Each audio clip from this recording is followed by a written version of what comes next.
Guys, welcome to a brand new video. I am super excited to review Slash's brand new album, Orgy of the Damned. So without further ado, let's go ahead and do the unboxing. I've been listening to this album on Apple Music and absolutely in love with it. It's one of the best blues album in my opinion. I know it's a cover, but it just sounds amazing. Slash has put his stamp all over the songs, and the songs just sound super amazing. Really impressed. And yes, I will hold on to this little label and maybe place it right up in the corner somewhere there, or maybe on the bottom. I'll ever think about it. Alright, but for meanwhile, let's get rid of the shrink packaging and let's have a look at the contents of this final record. Actually, before we do that, I just want to comment on the artwork. I think the album artwork is just amazing.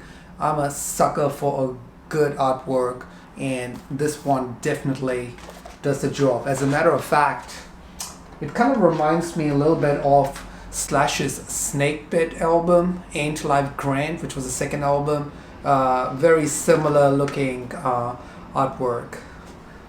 Give you a closer look. Yeah, it looks like a graphic novel. Love the color as well. And I'm going to give you guys a closer look of this in a sec. But just let's have a quick look. What's inside? Alright, it's a double vinyl record. Oh wow, cool. We'll have a look at that in a sec as well. And see if there's a booklet or digital download.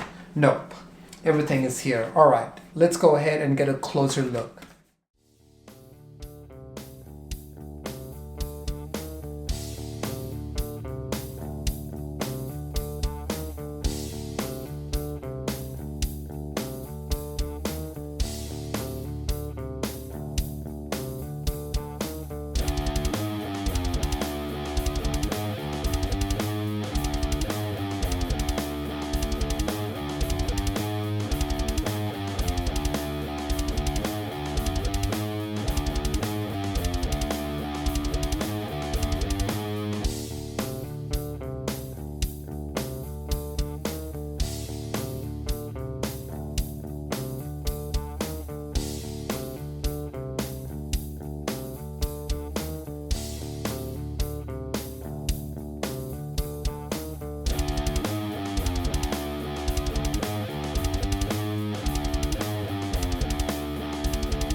Okay, well that looks amazing. The production on this album sounds amazing. Mike Klink, who's done all the Guns N' Roses, produced all the Guns N' Roses album.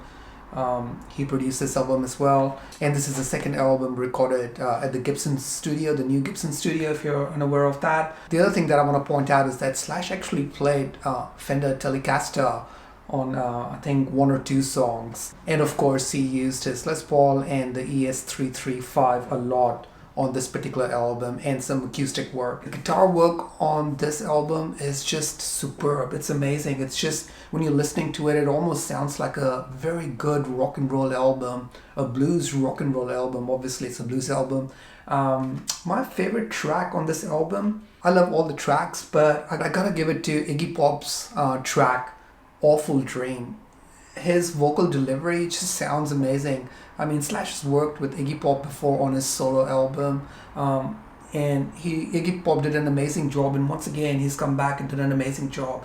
I mean, you've got so many great singers on this album. You have Brian Johnson, come on, AC/DC, and you have Paul Rogers, who did some work with Queen. I mean, come on, fantastic stuff. There's a track on this album with Chris Stapleton. He's a country musician. I'm not really into country, but I've heard of him. Every one of the singers has done such an amazing job. And I also want to point out that the last track, Metal Chestnut, is an original done by Slash. It's an instrumental and it sounds fantastic. And I want to say that the guitar solos and the leads just sound absolutely amazing. So even if you're just a guitar enthusiast, you're gonna absolutely dig this album. So thank you guys. Thank you so much for watching this video. Let me know in the comment section below, what do you think of this album? What's your favorite song of this album? And also subscribe to the channel. I've got more videos coming up, and give us a thumbs up as well. Alright, I'll see you guys next time.